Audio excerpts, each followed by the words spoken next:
Yo, what's up mga gar? Welcome back again sa ating channel, Kuya TS Fishart. And for today's video mga gar ay mag-update tayo na dito sa ating fishard pa rin ba tawag dito? Hindi ko alam kung fishard pa rin tawag dito or alimango yard.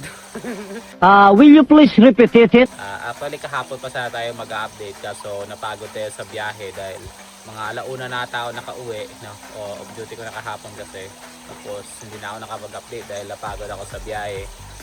Init kasi, grabe init tayo dito sa probinsya. Tapos pumunta pa ako ng ng Morsha na mga gar para mag-pick up no ng nabili nating pato. So sa susunod na video natin no or sa mga susunod nating video ipapakita natin yung nabili nating pato. So meron ako nabiling pato mga gar. Kasi parang gusto ko kasi mag-alaga noon, never pa ako nag-alaga noon. Ngayon pa lang nagkaroon ako ng pato no na 6 na piraso. Bumili ako ng 4 no na malalaki. So 150 lang ang isang piraso kaya napakamura, tapos binigyan pa ako ng 2 sisiw na pato na free mga gar. So dati mga video mga gar, pakita natin yung pato natin kasi first time ko mag-alaga noon. Ngayon pa lang no, sa talambuhay ko ngayon pala ako nakapag-alaga ng pato, and gusto ko rin kasi kumain ng pato. So mag-update tayo dito sa ating mga alaga na mga gar kasi nung mga nakaraang araw no nakabili sila ulit ng mga bagong alimango. Actually may nabili silang isang alimango na 400 grams no na lalaki, kaso pagdating ng hapon namatay. Siguro mahina na siya nung binili. Mag-update tayo dito no mga gar.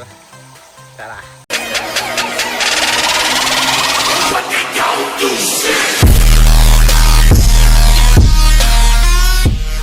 So yung tinanim natin ditong bakhaw no, binuksan ko na lang yung area na to kasi dati may may trapal yan, may trapal yan dyan no, sinara ko.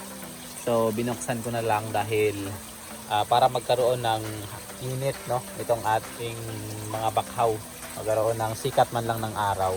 Tapos may malunggay kasi tayong pinutol dito dati, tapos tumubo siya oh. Kaya binuksan ko dito yung area na to para medyo lumiwanag, magkaroon din ng sikat ng araw tong dalawang to kasi ito importante din to ito importante din yan. Tapos yung mga filter natin mga gar no, nung Friday nag-instruct tayo dito kasi ang nagbabantay dito ng ating mga alimango ay si tatay no. Bali ang kanyang bayad nito ay porsyento no, bali 25% ng profit is kanya. So ganun ang style kasi dito, kaya siya yung nagbabantay. Nag-instruct ako na magpalit ng tubig no nung Friday, magbawas siya ng konti tapos magdagdag. So nangyari pag uwi ko no, ang tubig halos mga lahati na no yung natira dito.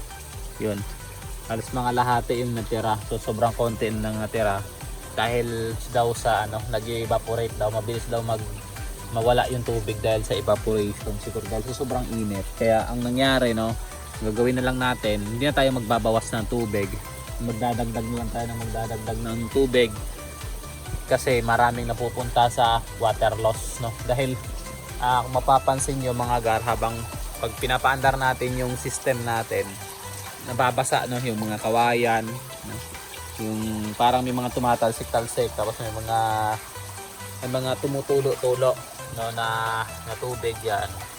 Yun. So may mga water loss din naman, kaya hindi na lang tayo magbabawas ng tubig, magdagdag na lang daily no? Mag-top up na lang daily ng mga nawawalang tubig, yung water loss na tinatawag nila. Kasi parang water change lang din naman yon, ganun mangyayari. Dito kasi kahit naka-rust tayo no, hindi tayo ganun na umaasa no sa rust system no, sa filter no, sa mga biofilter natin, gano'n. Sa mga filter media, hindi tayo masyadong umaasa doon dahil siyempre mas maganda na yung nag-iingat no. So ang ginagawa natin mga gar, nagpapalit pa rin tayo ng tubig no. May water change pa din naman. Kasi kahit sa pag-iisda no mga gar, kahit sabihin natin maganda yung tubig natin, is nagta-top up pa rin naman tayo, nagpapalit. So ganoon na rin ang ginawa natin dito no. Hindi tayo totally na umaasa sa RAS system. Kasi may posibilidad pa rin na tumaas no yung ammonia dahil hindi naman talaga natin ganun na pinapaandar na panatili yung andar no ng ating system. So, nagtatap up pa rin tayo ng tubig. Yun ang ginagawa natin dahil marami ang nawawalang tubig araw-araw. Araw-araw din tayong nagdadagdag ng tubig. So, kung darating siguro yung araw na magtag-ulan, hindi na masyadong nag-evaporate yung tubig nito, doon tayo magbabawas at magdadagdag mga gar. So, tingnan natin no, yung mga alaga natin. Merong nadagdag no, mga gar na 4 na malalaki nung nakaraang araw. So, si Mrs. yung naglagay ng mga markings, tapos si tatay yung nagtimbang. Kasi wala ako nun dito. Nasa ano ako nun, nasa trabaho. Kaya sila na yung naglagay. So, meron silang dinagdag na female no, na 225 grams. So, malaki to. Ayun siya. Ayun. So, hindi ako sure kung tama yung pagkakatimbang nila. Basta yun daw ang ano. 230 grams na male. Yun siya. Ito malaki. Yun, malaki talaga siya. So, yun, grabe. Tapos, female na 190 grams. Ayun siya. Yun siya sa loob. Tapos, yung male na 200 grams. Yun. Male na 200 grams daw, pero parang female man yan. Ayun siya. Matapang. Ayan. Pero parang male din. Yan ang mga bago no, na mga nadagdag. Tapos dito no, yung mga reject natin na kumpleto na no, na isang hilera na talaga hanggang doon yun. Isang hilera na yung nakumpleto natin ng mga reject. Tapos ito yung mga limango natin no, yung active na active sila. Yun no. Yun. Malaki ito, malaki talaga to, 310 grams yan na babae. Kalupitan. Tapos ito yung isang lalaki natin.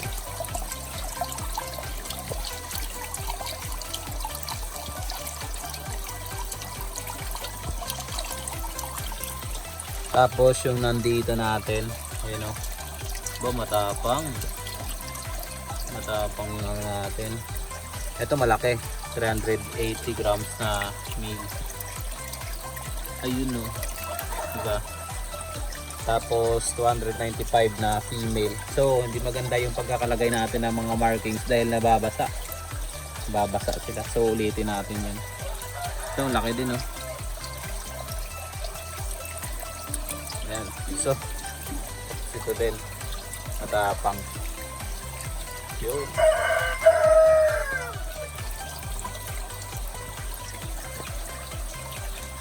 So ang dami no. Nasa ano na to eh, nasa 30 piraso na yung mga malalaking alimango natin. Nasa 30 piraso na to lahat. So ito, 275 grams na female. Ayan no, grabe naman yan. Ayan, tapos ito malaki din no.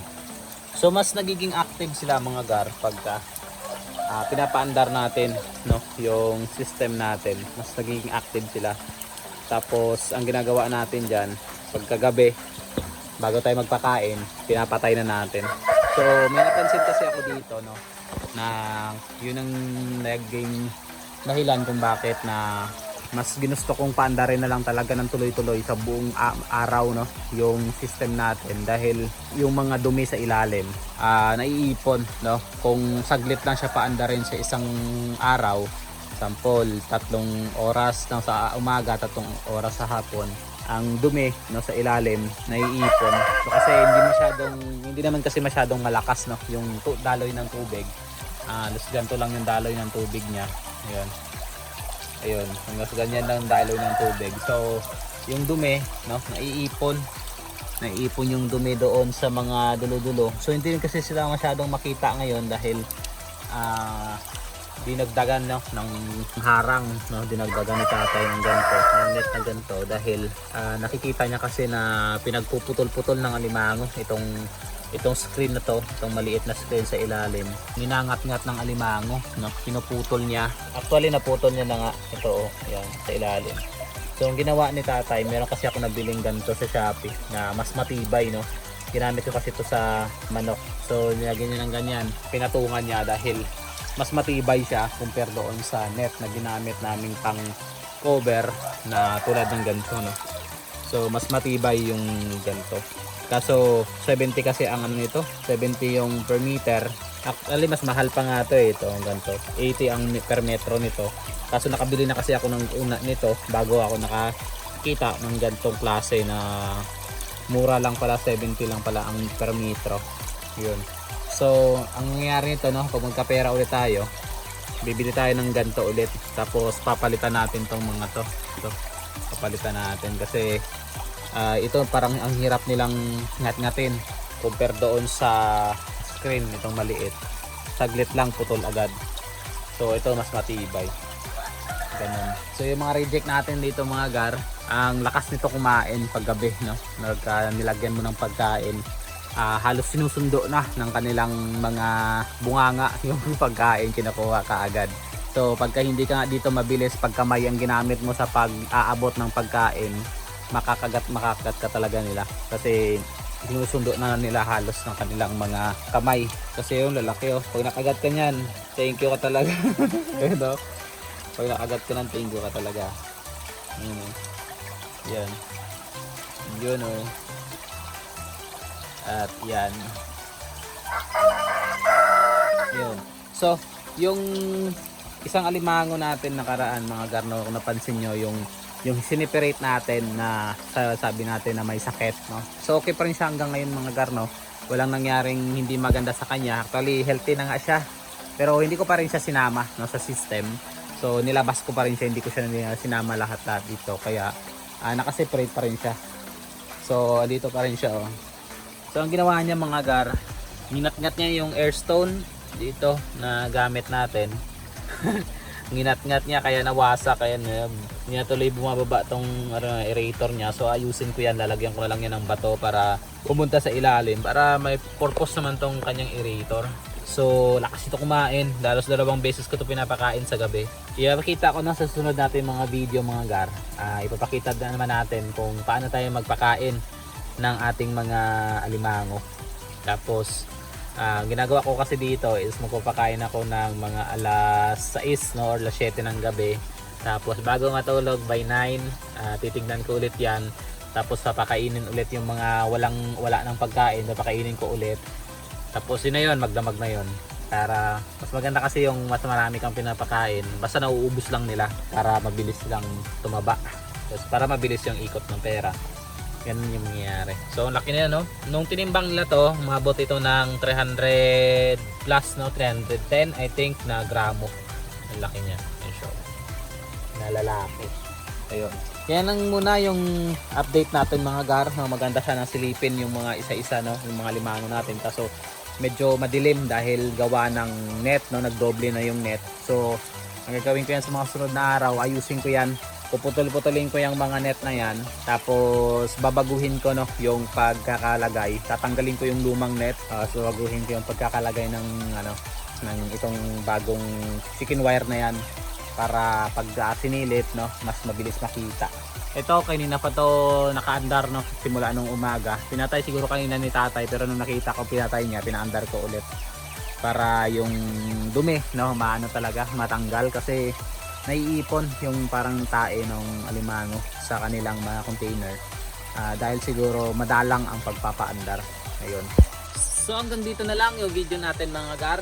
Ang importante nakapag quick update tayo. So kung meron kayong mga tanong mga gar, no, comment nyo lang sa comment section at pipilitin nating isagutin yan based sa ating mga nalalaman and sa ating mga na-experience na din. So ito yung bago nating pinagkakabalahan ngayon mga gar, no? Crab fattening and crab farming. Wala na tayong mga isda. So move on na tayo sa pag-iisda. Dito na lang tayo mag-focus and meron tayong mga alagang manok and pato. Ayun. So hanggang dito na lang yung ating video. Hanggang sa muli, ito yung Kuya Ted sa sabing to God be the glory.